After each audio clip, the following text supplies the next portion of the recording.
you two about is the trouble that you've been getting into. Boys, the Lord didn't put you here to be shooting and killing each other. It's right there in the Bible. Exodus 20:13. Thou shalt not kill. Grandpa, I ain't never killed nobody. Oh, I doubt that. And Kevin, I've heard stories about you. Sir, I don't think God really cared too much about us. Or he wouldn't have put us here. I mean, look where we stay at. It's all fun. It's messed up around here. You don't have any belief, boy. The Lord don't care about who's got the biggest house. My grandpa was always coming at us with that religion. And every time, he would go one ear and out the other.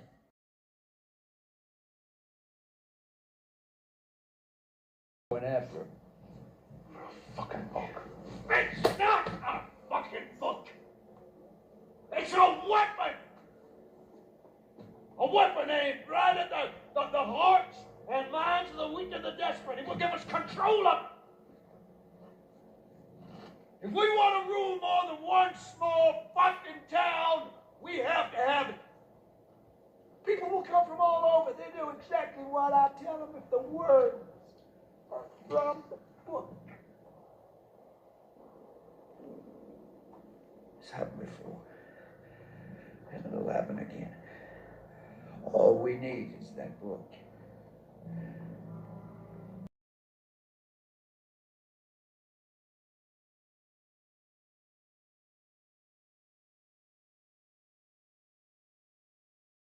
We've been taught the world is the way it is, and it's always been that way, but it's not.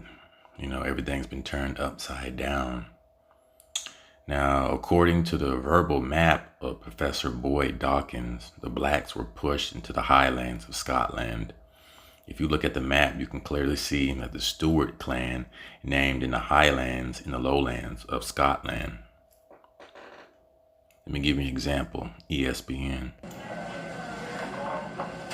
I think you should go a little bit to the right. Yeah, I like that. Just a little bit.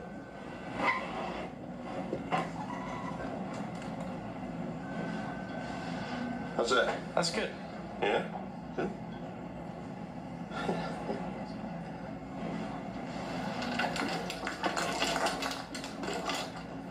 Thanks, guys. They're letting you know without telling you who the ancient Highlanders or the original Scots, the Black Scots were. See, a lot of these films that we see, they're fictional. A lot of the ancient people were people of color, what you call so-called black people. Okay. This is a location of the Black Britons that were white English pushed westward, according to Professor Boyd Dawkins. Our fathers pushed the dark Welsh west into Scotland, Wales, Highlands of Scotland, Cornwall, and Devon.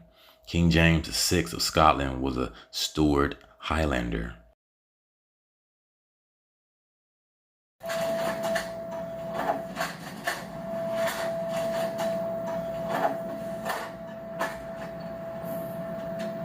Chosen one, huh? Chosen one, huh?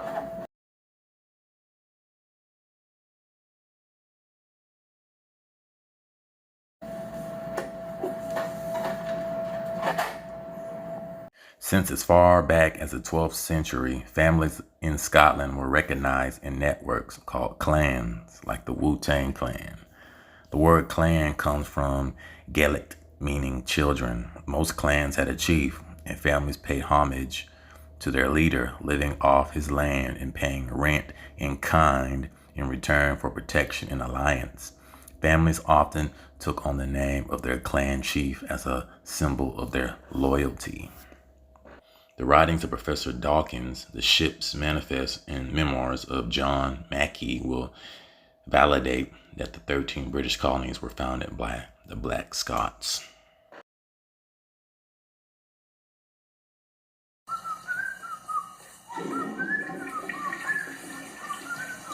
Hey man, what's up, dude? How you doing?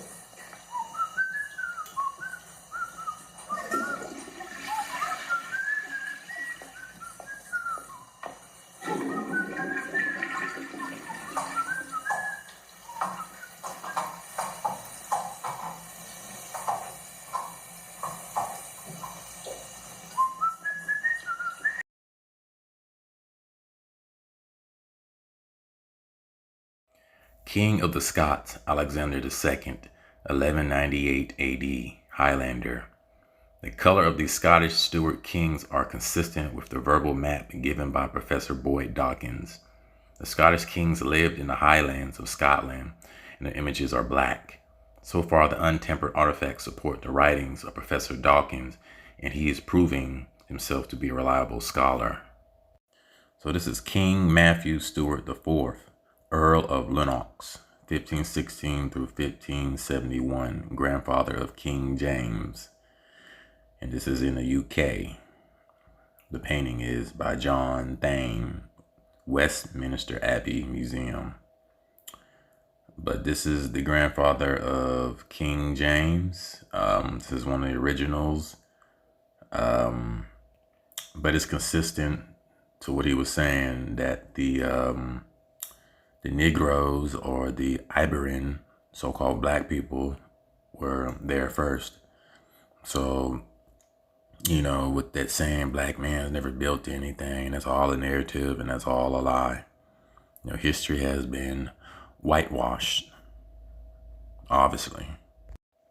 King Henry Stuart, 1545 through 1567, father of King James VI of Scotland, artifact location, Westminster Abbey Museum, UK. See, a lot of the British, England, Ireland, they have a lot of records, you know. So to sit there and say that we all just started from slavery and we didn't do anything, that's buffoonery. That's being taught lies and deceptions from this country and the people who are running it.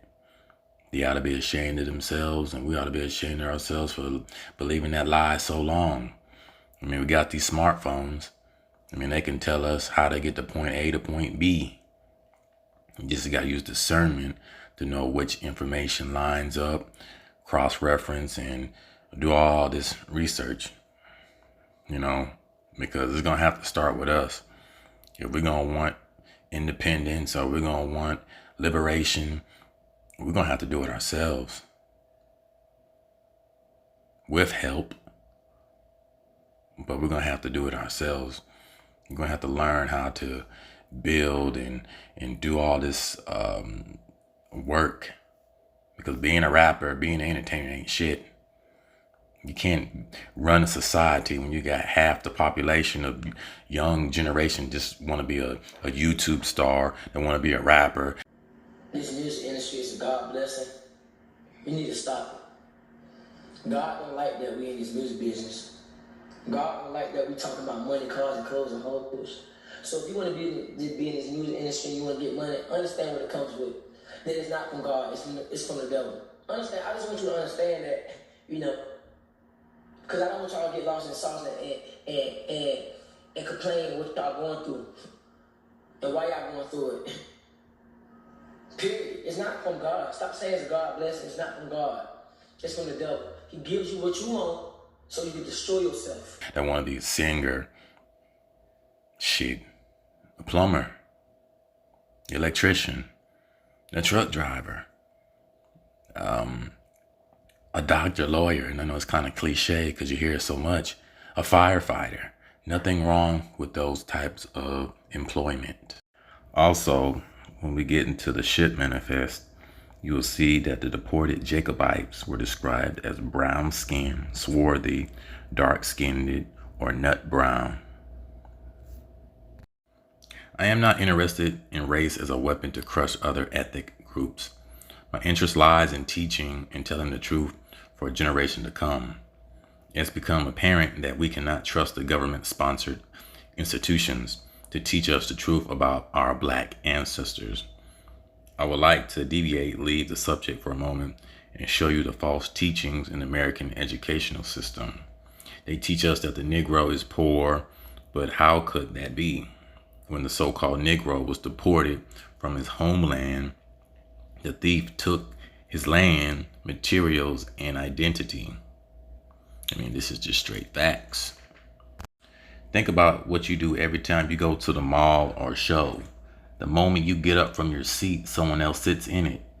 Whatever is in that empty seat belongs to the new person sitting in it, and that is what happened to the black man's wealth.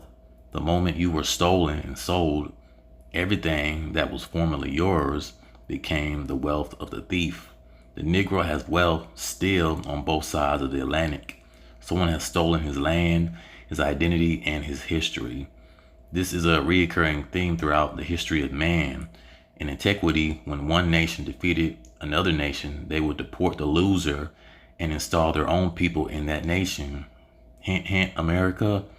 This is how millions of people vanished, through deportation.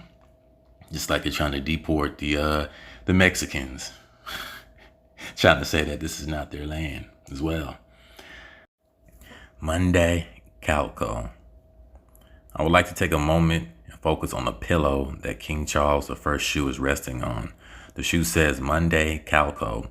Monday was the name of a river in Hibernia or Ibria or Spain, and Calico was a descendant of Judah. And you can find the name of Calico written in 1 Chronicles 2 and 6. So I'm going to read from the Tanakh, or you can use the King James, 1 Chronicles 2, 1 through 6.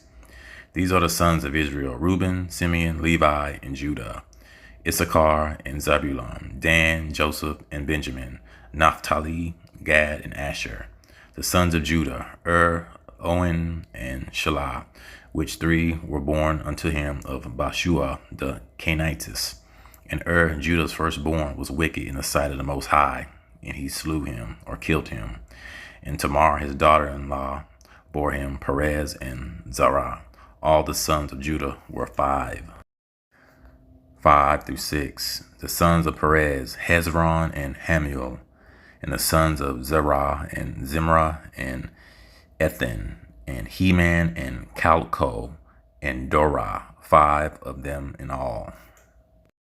Why would King Charles have Monday Calco written on his effigy? History said that the Gathalus, the son of Calco, the son of Zerah, and the son of Judah, settled in Hibernia near a river called Mundo. The plot further thickens when one realizes that Gathalus named his son Heber. See Genesis 10:21, being interpreted Heber or Hibera or Hebrew. Heber or Eber was the son of Shem, who was the father of all the Hebrews. So we're going to go back to Genesis chapter 10 and 21. Genesis 10, 21 through 22, 25, and 31. Unto Shem also, the father of all the children of Eber or Ivrit, which means Hebrew, the brother of Japheth, the elder, even to him were children born. The children of Shem, Elam, and Asher, and Arphaxad, if I'm pronouncing it right, and Lud, and Aram. And unto Eber were born 2 sons. The name of one was Peleg, for in his days was the earth divided, and his brother's name was Joktan. These are the sons of Shem, after their families, and after their tongues, and in their lands, after their nations. So the Negro is Shemitic. I mean, I don't know how much evidence and proof, even the scholars know that. That's why if you go back into Genesis 9 and 26, it says, and he said, blessed be the Elohim, God of Shem, and Canaan shall be his servant. These people are maintaining a precise chronicle of their family tree on images and artifacts. This present generation of historians, scholars, and archaeologists are in a dogfight to prove that yesterday's scholars were liars. Have you ever been in a heated debate with someone and you say, let's not argue, let's look at the evidence? To your amazement, they respond, I am not interested in the evidence. I am right. This is the attitude of the modern scholar. He is not interested in evidence. The archaeological record, the eyewitness account, and the artifacts. He graduated from Yale, Harvard, or Princeton, so in his mind, he has to be right. The sincere scholars will defect to the side of the truth. It is inevitable.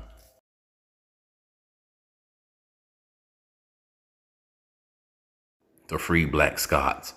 During the reign of Black German King George I, 1714 through 1727, the Jacobites rebelled in England. This was nicknamed the 15th because it took place in 1715. The Jacobite Covenanters, black Jews, were trying to wrest the crown from the Black and German kings Hanover and to place the Black Steward kings back on the throne of England. But this was not to be. The Jacobites were imprisoned, executed, or sent into the colonies on convict ships.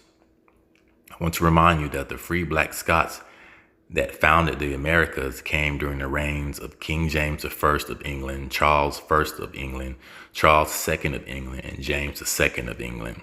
The free Black Scots came into America in waves: Virginia, 1607, Georgia, 1732, Hampshire, 1629, Maryland, 1632, England, 1620, Plymouth, 1629, New Jersey, 1664, Carolina, 1663, Pennsylvania, 1681, and Rhode Island, 1663. But I want to go back to Virginia in 1607, because there's a monument that says the Israelites established, the communities and towns over there. But, this changes history, because if you go to the 100 Amazing Facts about the Negro, that the Negroes were banned from buying slaves in 1670. So this makes sense. So back to that book, The 13 Black Colonies, it says the free Black Scots came into the America in waves, Virginia, 1607. Now in the 100 Amazing Facts book, it says in 1670, Virginia passed a law forbidding Negroes from buying white people. This was 51 years after the Negro had arrived in chains.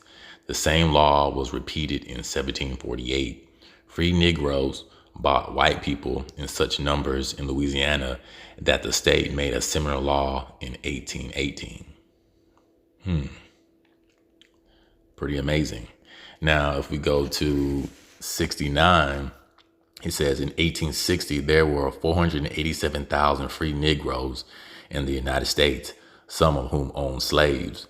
C.D. Wilson estimates that there were 6,230 Negro slaveholders. The tax returns of Charleston, SC for 1860 show that 132 Negro slaveholders with 390 slaves. The Negro slaveholders, like the white ones, fought to keep their chattel in the Civil War. Now I'm going to read 64. The first slaves held in the United States were not black but white. They were the Europeans, mostly British, who died like flies on the slave ships across. On one voyage, 1,100 perished out of 1,500. Another time, 350 out of 400. In Virginia, white servitude was for a limited period, but there was sometimes extended to life. In the West Indies, particularly in the case of the Irish, it was for life. The Black Irish. White people were sold into the United States up till 1826, 50 years after the signing of the Declaration of Independence. So a lot of you white folks celebrating the 4th of July, break the bad news to you. Some of y'all wasn't free in 1776. Andrew Johnson, President of the United States, was a runaway and was advertised for in the newspapers. Quite amazing and interesting too. The second Jacobite Rebellion took place in the year 1745, called the 45, under King George II, who was a very evil king. King George, the Black German King of England, was the first king of England to legalize the enslavement of men. Well, this changes history, I tell you that much. We can't blame white folks for everything. When the state of Georgia was given its first charter, slavery was illegal. But in 1751, King George II legalized slavery. Well, a black man legalized slavery. Wow. I want you to get this. There was no such thing as slavery in the British colonies because it was illegal. I have a greater witness than this. Shit manifests in Black Scots. I want to take a few pages and discuss the so-called convicts that were sent into the 13 colonies by the English. I have read plenty of books on this subject, and I have discovered that the word convict has been misapplied to these political prisoners. When we think of convicts in this generation, we imagine thieves, murderers, pedophiles, rapists, and politicians, but that was not the case with these convicts. These convicts were political prisoners. The convicts that were sent to the colonies as free men or indentured servants were the nobles, princesses, barons, and princesses. Keep in mind that this was a later group of black Europeans flooding into the colonies. When these black Scottish political prisoners arrived in the 13 colonies, the government had already been established by the free Black Scots. In the book of Isaiah 23 and 13, it reads, "Behold, the land of the Chaldeans, this land was not till the Assyrians founded it for them that dwell in the wilderness. They set up the towers thereof, they raised up the palaces thereof, and he brought it to the ruin." This is the same thing that happened to the black founding Scots. They set up the government of the 13 colonies, and the whites took it over. Nothing new under the sun. History already repeats itself. I have in my possession ship manifests that give a description of the Black Stewards and the other Highlanders that were deported into the colonies.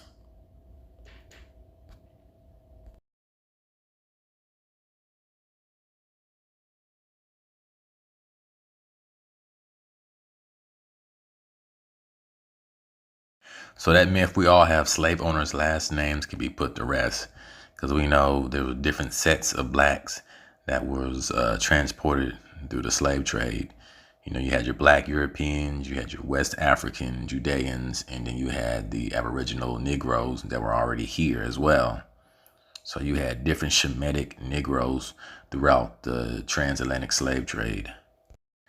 Civil War, we are repeating history. So far, every ship manifest that I've shown you has a steward or steward represented on it, as well as other Irish or Welsh names. When you're dealing with the miseducation of an entire planet, you have to take your time when driving home a point. The point that I'm trying to make is this. The Stuart Royal House, the entire Scotland Highlands, was deported into the 13 colonies during the civil wars of England, like the 30 Years' War. This is the reason that I presented you with multiple ship manifests so that you could see for yourself the roundup of the royal family was real. In every generation, the stewards would continue to name their sons after a male relative so that the name would not die out in the earth. The name that keeps popping up as a steward on the ship's manifest is James, Charles, and Williams. These are former names of the Black Steward kings of Scotland, Britain, and Ireland. Why did the Black Stewards do this? The answer is found in Deuteronomy 25, 5, and 6. The scripture says that if a man dies, then his brother shall rise up seed to him. That is the name not blotted out in Israel. This is the reason that the stewards kept renaming their sons James after King James Stewart, Charles after Charles I, and Charles II, and William the Conqueror. The stewards used subtle signs that only another Hebrew would understand. When you get to the section on Harriet Tubman, you'll be blown away when you see that her real last name was Stewart.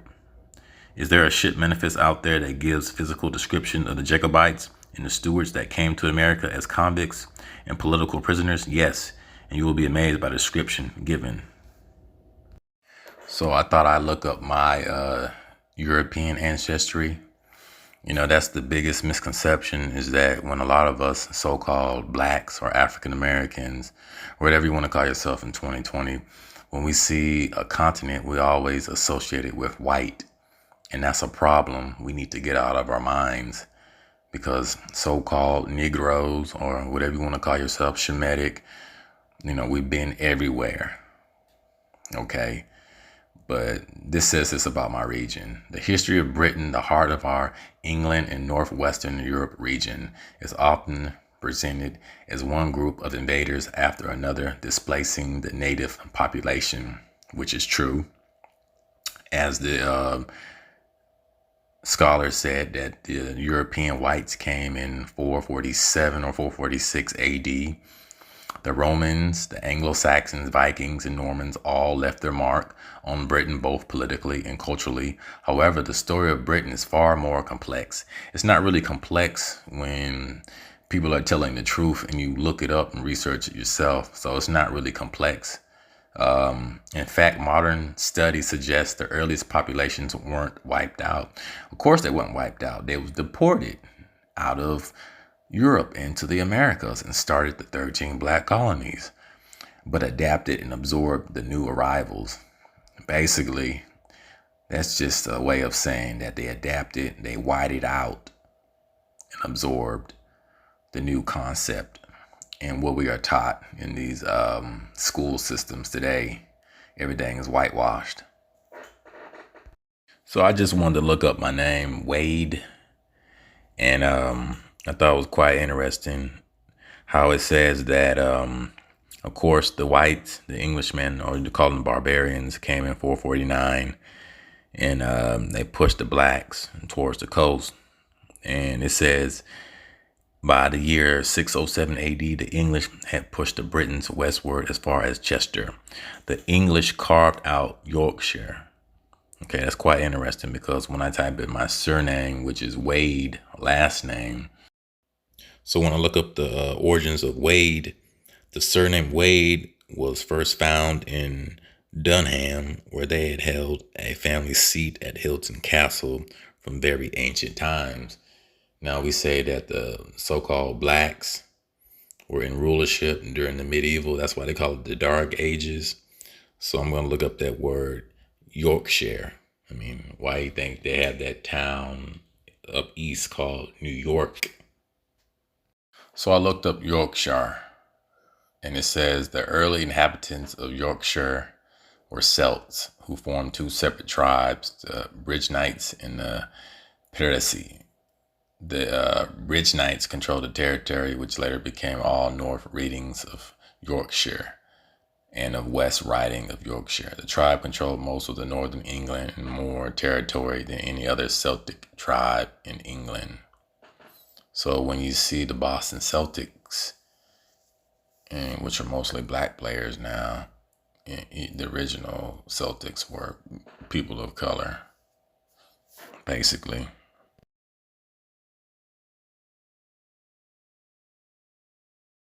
The black founding fathers of the 13 colonies. The inhabitants of Britain belonged to a very different race. Britain was inhabited by the black bisque from the ancient times, and in their books, they called themselves Britons and Roman citizens. These images of the Black Steward King Scottish Highlanders excavated at the Bucklebury Bank of London proves that King James and his seat were black. I have presented the facts as they emerged out of the ground along with the eyewitness accounts. It is a time for you to put on the robe of a judge and to sit in the judgment seat. The only advice that I shall give to you is the words of Christ. Judge not that you be judged, but if you judge, judge righteously. King James I, King Charles I, King Charles II, King James II, and the black German King George II are the true founders of the 13 British colonies. These black kings are the real founding fathers of the 13 colonies. There is no such as the white founding fathers. It is a myth. If you are a history teacher, social studies teacher, or a pastor of the church, I don't fault you for what you teach.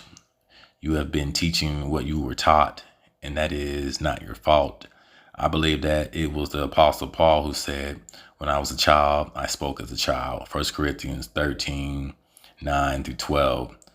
But when I became a man, I put away childish things. What the government-sponsored school system taught us about European and colonial history is childish and can't be proven. Verse 12, for now we will see through a glass darkly. We have been looking at history through a dark glass. Books and images provided to us by the Texas State School Board, they have mentally steered us away from the truth. What is this then? This is that which was spoken of Joel, the prophet, Joel's 2nd chapter, that in the last days I will pour out my spirit on all flesh, and your sons and daughters will prophesy. Your old man shall dream dreams. What is the conclusion of this great matter? The whites must be credited with picking up pieces and moving the government forward. But the credit for the forming of the original colonial government in the 13 British colonies must be given to the Black Scots. These are the generations of the 13 black colonies. It is finished.